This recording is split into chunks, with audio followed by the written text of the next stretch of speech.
Muito boa noite a todos que compartilham conosco esse momento, através do YouTube, através da nossa web rádio, pelas redes sociais. Uma alegria estarmos juntos novamente, para que possamos compartilhar esse momento de reflexão, de busca, de aprendizado, que possamos recolher as inspirações do alto, nos fortalecer, estabelecer em nós um clima de serenidade, confiança, que nos permita seguir avançando vida fora, apesar dos desafios e das lutas, que saibamos converter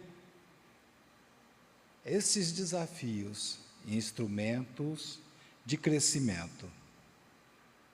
Nós vamos prosseguir hoje com a reflexão em torno do Evangelho segundo o Espiritismo, no capítulo 28 da coletânea de preces espíritas, que é o último capítulo do Evangelho segundo o Espiritismo. E esse capítulo nos traz dois fundamentos que é sempre bom que a gente se recorde ao iniciarmos o seu estudo. O primeiro é aquele que nos ensina que na prece, na nossa conversa com Deus, a forma não é nada, o pensamento é tudo. Um bom pensamento vale mais do que um grande número de palavras e de gestos. Não é pela multidão de palavras, não é pelos rituais que nossas preces serão ouvidas ou serão mais eficazes. E um outro fundamento que é importante que a gente faça ao iniciar um estudo desse capítulo 28, é que, através da coletânea de preces espíritas, a doutrina não quer ditar fórmulas para fazermos as nossas orações.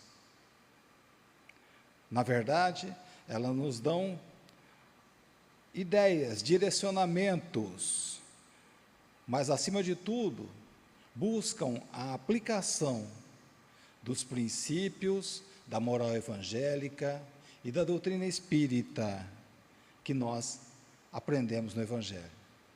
Então, é importante que a gente não veja nessas preces uma fórmula para ser decorada, mas um direcionamento para as nossas preces e as nossas reflexões.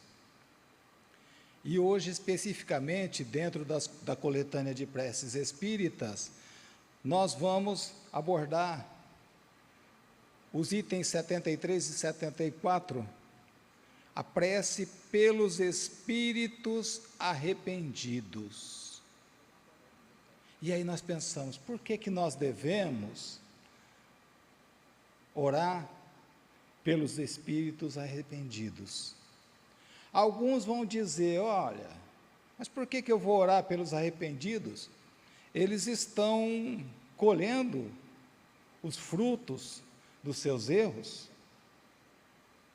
Outros vão dizer, mas por que eu vou orar pelos arrependidos?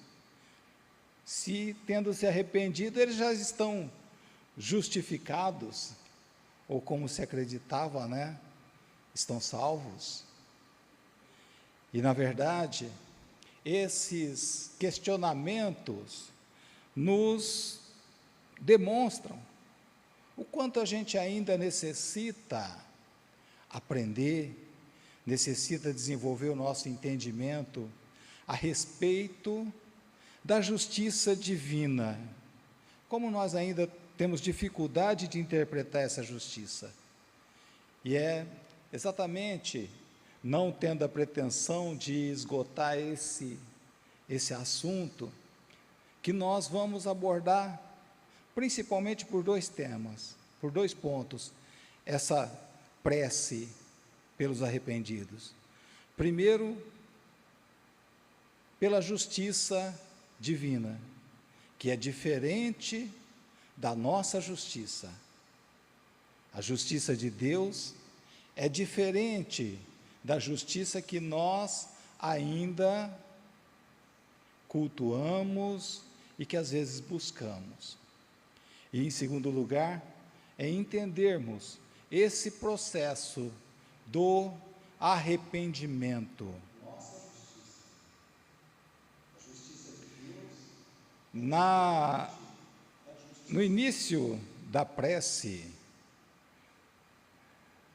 no prefácio dessa prece, nós encontramos: é injusto incluir na categoria dos maus os sofredores penitentes que pedem prece, porque aqueles penitentes que pedem prece podem ter sido maus, mas já não o são, porque reconhecem suas faltas. Hoje, eles são infelizes. Alguns já começam mesmo a gozar de relativa felicidade, porque a partir de quando reconhecemos os nossos erros, nós damos o primeiro passo rumo à nossa reforma, à nossa iluminação.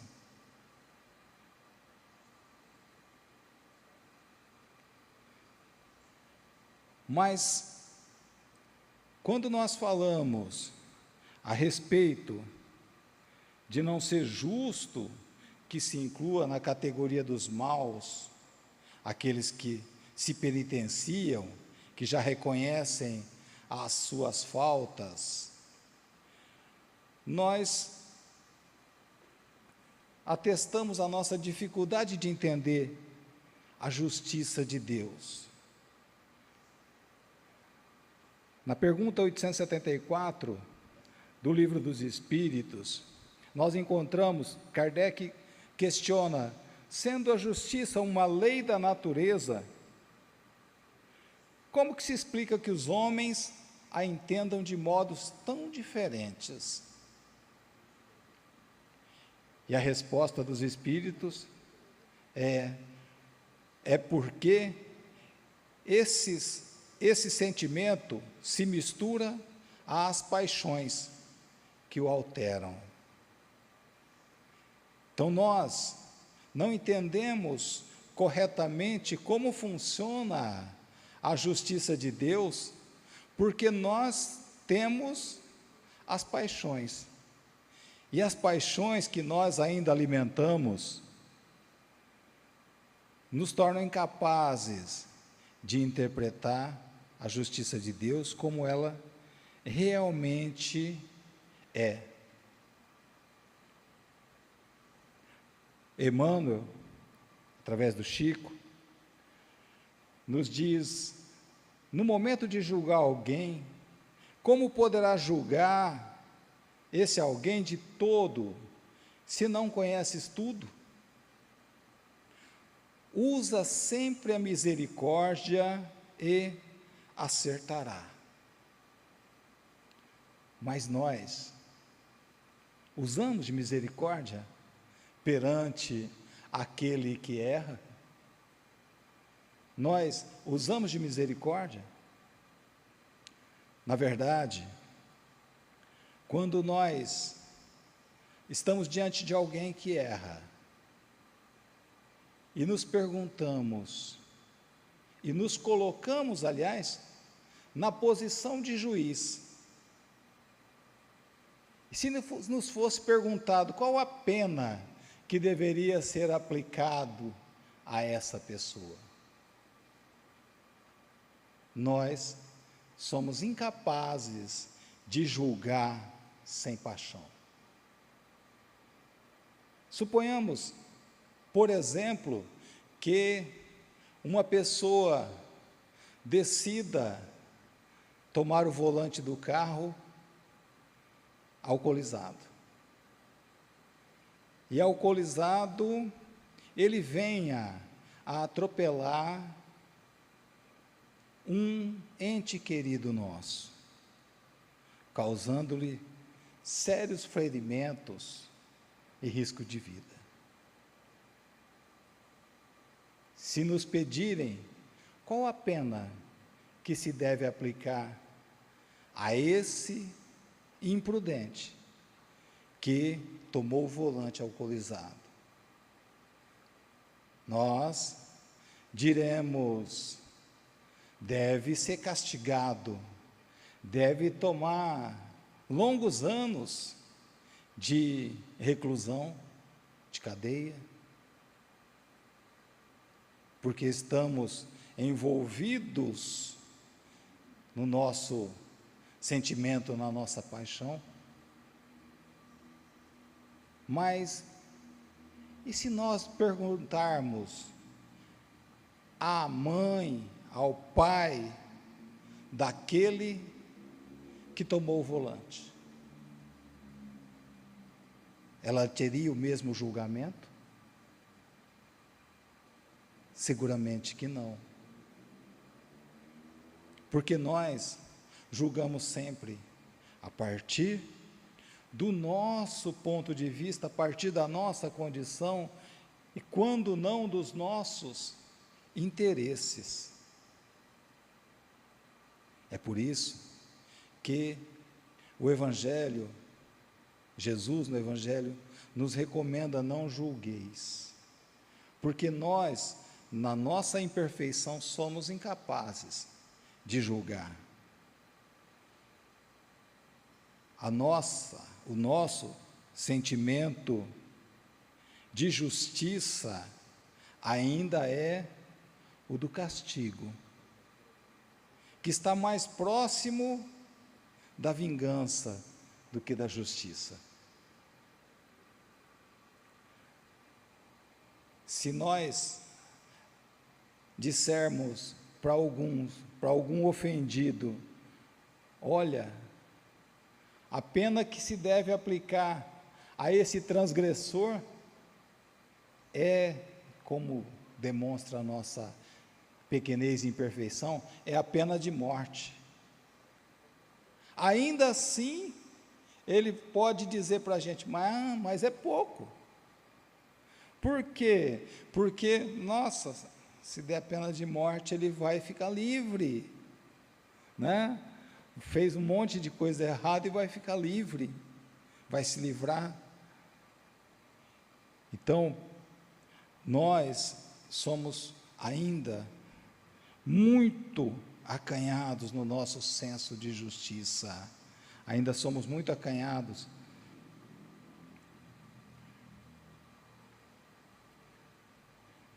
Mas Jesus nos convida a mudar essa visão da justiça, porque a justiça que Jesus vem trazer para nós não é aquela do castigo, mas aquela que busca o arrependimento e a conversão daquele que erra. Jesus, diante daqueles que erram e se apresentam diante dele, ele não prescreve penitências e castigos. Ele diz simplesmente: vá e não volte a errar. A nossa justiça dos homens está muito longe de desenvolver mecanismos e situações que possibilitem a recuperação, que possibilite a redenção, a mudança daquele que erra. O nosso foco, infelizmente, ainda é no castigo. Em Mateus 5:20, nós encontramos a recomendação de Jesus: se a vossa justiça não exceder a dos escribas e fariseus, de modo nenhum entrareis no reino dos céus. E por que ele diz isso? Porque a justiça dos fariseus era baseada no olho por olho, dente por dente. Em que pese ter tido a sua importância nos primórdios, onde o homem necessitava desenvolver a ideia da proporcionalidade da pena,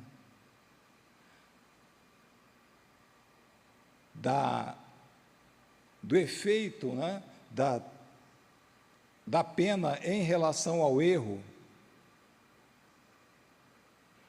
E Jesus, a justiça, se fez a virtude de conferir a cada qual o que lhe compete segundo a sua consciência.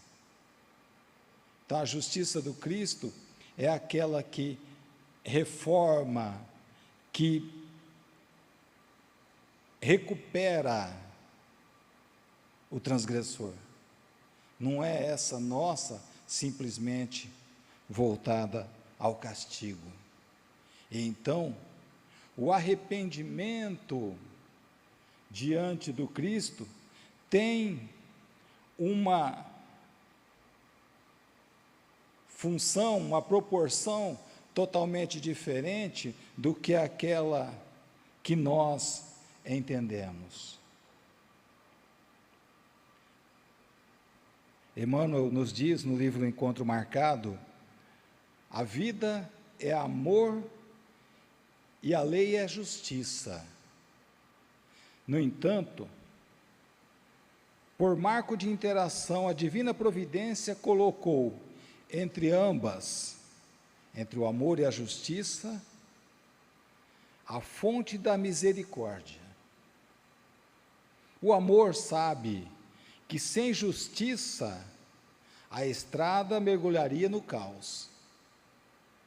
E a justiça reconhece que sem o amor a meta se perderia nas tramas do ódio. É necessário justiça com amor. E é essa prática que a gente busca desenvolver. Como a gente encontra bastante nas falas de Haroldo Dutra, que com o seu conhecimento, com a sua propriedade em falar a respeito da justiça, a justiça sem a reparação não é justiça, é vingança. Porque, na verdade, o objetivo da justiça deveria ser a reparação, o consertar, o reparar o erro que a gente fez. Às vezes, quando se trata de um prejuízo apenas material, parece até mais fácil, né? Você bateu no carro do outro, estragou, você é condenado a reparar o erro, a pagar. Mas e quando a ofensa, o mal é contra a pessoa? Como que se repara, por exemplo, um filho que é tirado de uma mãe?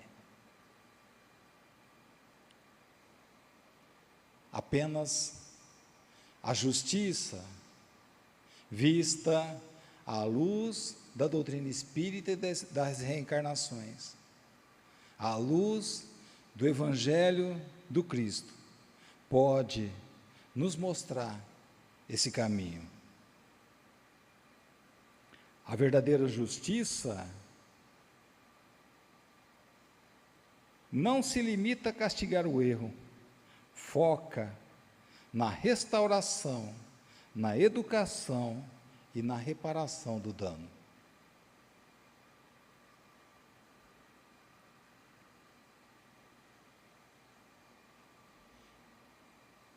E a gente passa a prece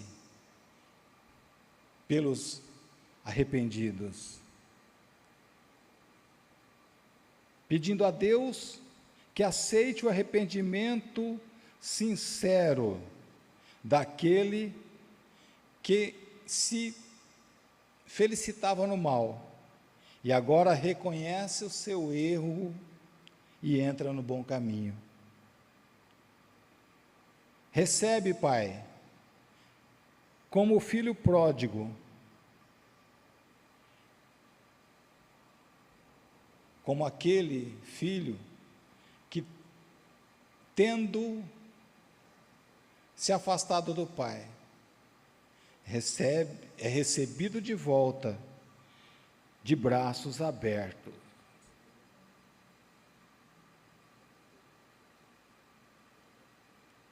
E aqui é importante nós frisarmos: aceita o arrependimento sincero. Porque muitos de nós achamos que o arrependimento é tão somente dizermos: olha, eu não queria fazer isso, foi sem querer. Eu me arrependi de ter feito isso para você. Isso é a coisa mais fácil, né? É a coisa mais fácil do mundo. Ou às vezes, como a gente chegou a acreditar lá atrás, que o simples arrependimento, ainda que na hora da morte, nos eximiria dos nossos pecados, nos eximiria de todos os nossos erros. Mas, na verdade, o arrependimento sincero e verdadeiro é bem mais do que isso. E continuamos rogando: bons espíritos, esse nosso irmão, daqui em diante, deseja ouvir a vossa voz. Persista no desejo de purificar-se para alcançar a felicidade. Ampara-o em suas boas resoluções e dá-lhe força para resistir aos seus maus instintos.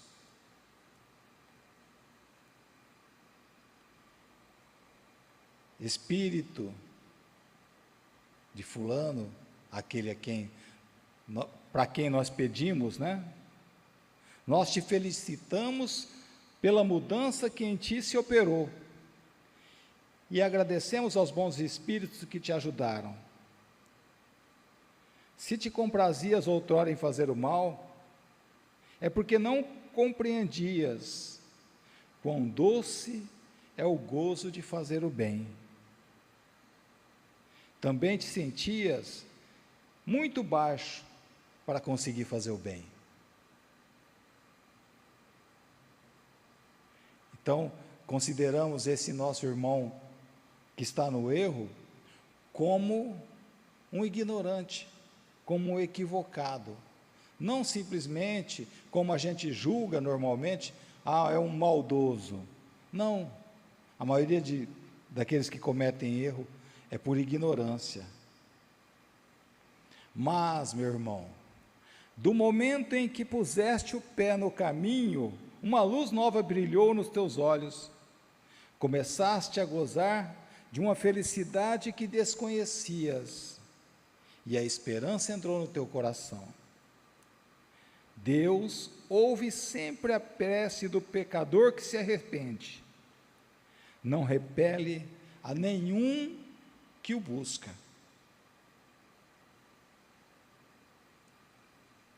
Porém, para entrares de novo e completamente na sua graça, esforça-te por diante, não só para não fazer o mal, mas para fazer o bem, e sobretudo para reparar o mal que fizeste. Terás então satisfeito a justiça de Deus. Cada uma das suas boas ações que praticares apagará uma de tuas faltas passadas.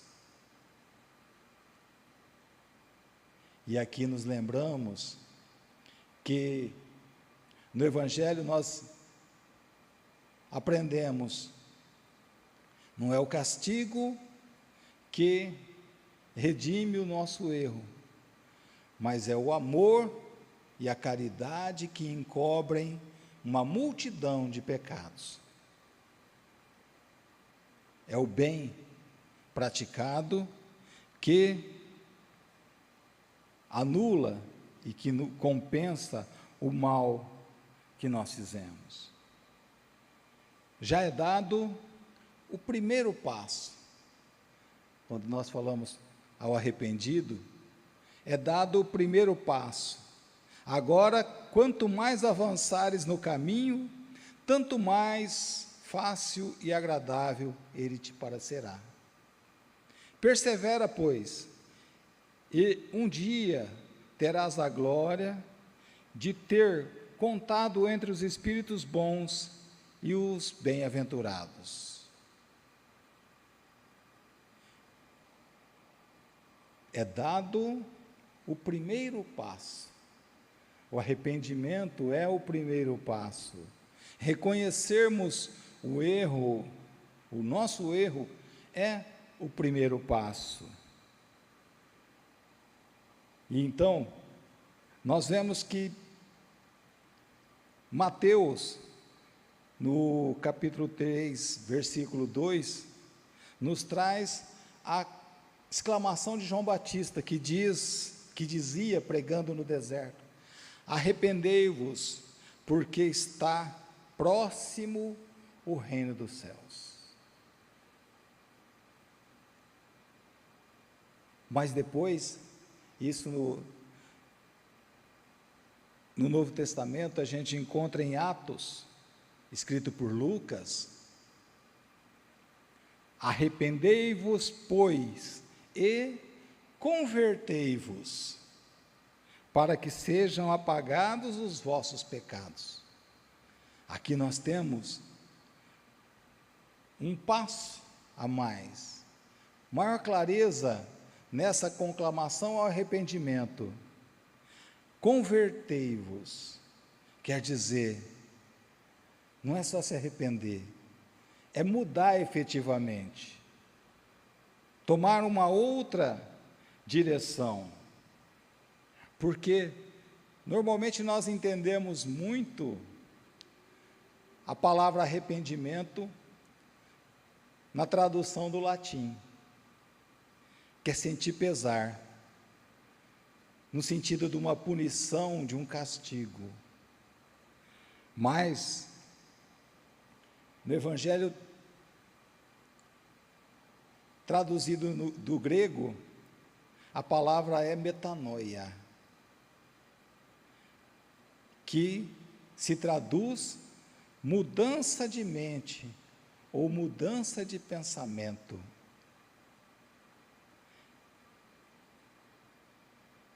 Então, arrependimento é mudar o pensamento, é mudar a nossa forma de ver as coisas.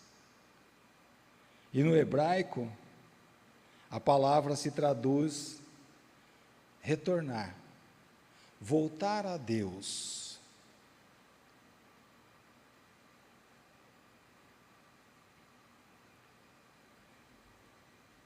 Na Revista Espírita de maio de 1860,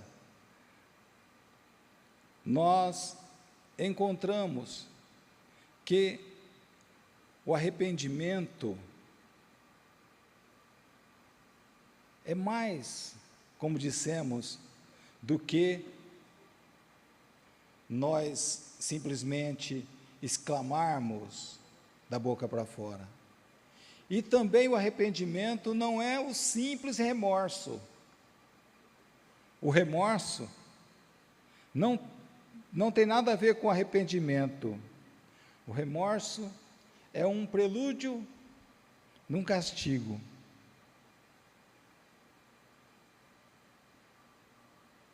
O arrependimento, a caridade e a fé é que nos conduzem à felicidade reservada aos bons espíritos. O espírito que reconhece o seu erro, mas fica preso no remorso, ele não consegue avançar, ele não consegue atravessar essa armadilha. E para isso, a gente tem que ter fé.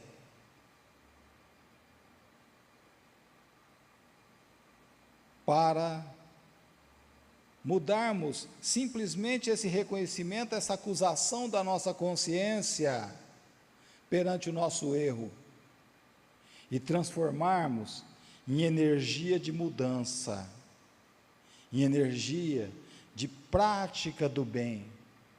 Não adianta eu ficar me lamentando os meus erros passados, eu ficar, como a própria palavra diz, o remorso é remordere, quer dizer, eu ficar ferroando e ferroando e ferroando, como quem sente prazer na dor.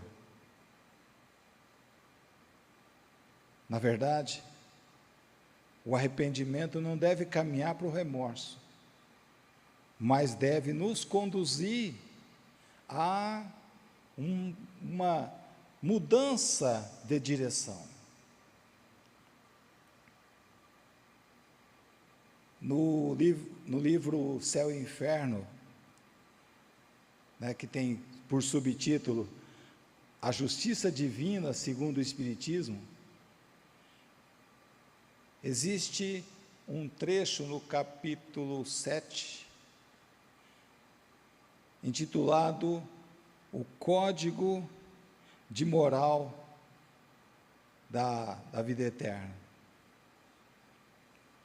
E resume essa visão da justiça de Deus em 33 artigos.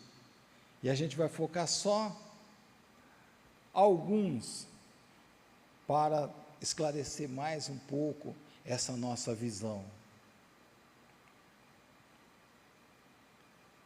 No primeiro, a alma sofre as consequências das suas imperfeições. Não é um castigo que Deus nos impõe por prazer de nos ver sofrer. É pela perfeição ou imperfeição que nós nos encontramos num estado feliz ou menos feliz. No artigo 4º desse código, ele nos conduz à esperança. Pela lei do progresso, toda alma tem a possibilidade de adquirir o bem e se desfazer do mal. Deus não repudia nenhum dos seus filhos e dá a cada um segundo o seu mérito. Vejam só, não existe castigo eterno. A lei do progresso possibilita a todos nós vencermos o mal, a imperfeição que existe em nós e nos encaminharmos para o bem. E lá no 16º, a gente vai encontrar o arrependimento é o primeiro passo, mas sozinho não basta.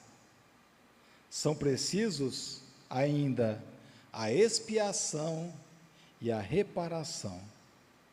Arrependimento, expiação e reparação são 3 condições necessárias para apagar os traços de uma falta e suas consequências. A expiação consiste nos sofrimentos físicos e morais, que são a consequência da falta cometida. Então, se nós cometemos uma falta, a expiação não é castigo, é consequência.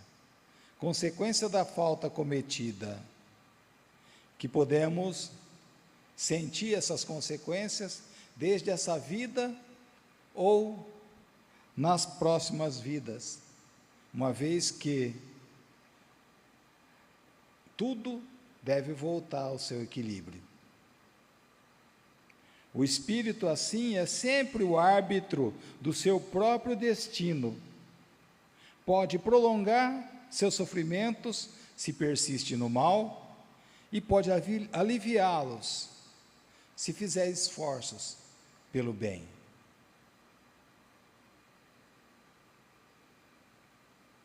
A reparação consiste em fazer o bem àquele que se fez o mal. Nem todas as faltas acarretam prejuízo direto e efetivo. Nesse caso, a reparação se realiza fazendo o que se devia fazer e não se fez.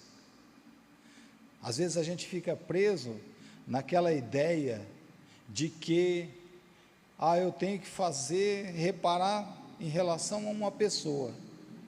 E na verdade não é isso. Eu posso praticar o bem em relação a outra pessoa, porque na verdade o que importa é a recuperação, é a mudança daquele que errou. É isso que mais importa perante Deus. Porém, a necessidade da reparação é um princípio de rigorosa justiça, porque ela garante a reabilitação moral do espírito. Se elas se achariam satisfeitas com um indivíduo que, tendo arruinado um outro, se limitasse a dizer que lamenta.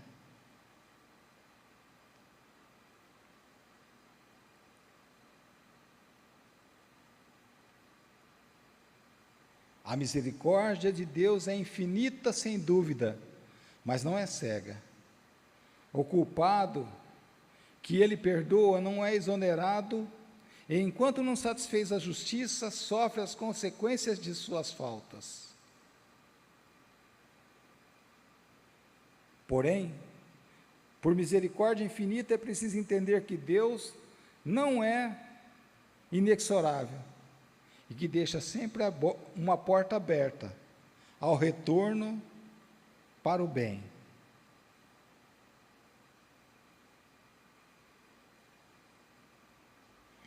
E quase lá no fim desse código de moral, diz assim: sendo as penas temporárias subordinadas ao arrependimento e à reparação, dependem da livre vontade, do livre-arbítrio do homem,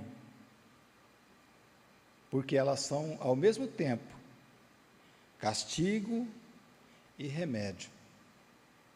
A dor é para nós, em algum momento, considerada castigo, mas, do ponto de vista do ser eterno, é um remédio que nós necessitamos e que nos ajuda a curar as nossas feridas. Então, o último capítulo, o último artigo desse código resume para a gente. Pode-se resumir nesses 3 princípios. O sofrimento está vinculado à imperfeição. Não é a maldade, é a imperfeição. E nós podemos nos aperfeiçoar e sairmos do sofrimento. Toda imperfeição e toda falta que dela decorre traz consigo o seu próprio castigo. Não é necessário que a gente esteja num lugar definido para sofrer o castigo, porque o castigo está na consequência dos nossos atos. Todo homem, podendo se desfazer das imperfeições por efeito da sua vontade, pode poupar a si mesmo os males que dela decorrem e assegurar a sua felicidade futura. Portanto, com auxílio desse escrito, desse código que a gente encontra lá no Céu e Inferno, nós temos uma interpretação mais clara desse arrependimento que agrada a Deus, que não é simplesmente da boca para fora, mas como nos orienta a prece, é o primeiro passo para que nós reconheçamos as nossas imperfeições e, reconhecendo as nossas imperfeições, tomemos passo firme em direção à mudança de pensamentos, de sentimentos e de atitudes. Que Deus assim nos conduza, que Jesus nos ilumine e que os bons espíritos estejam conosco nessa caminhada. Muito obrigado e uma ótima noite a todos.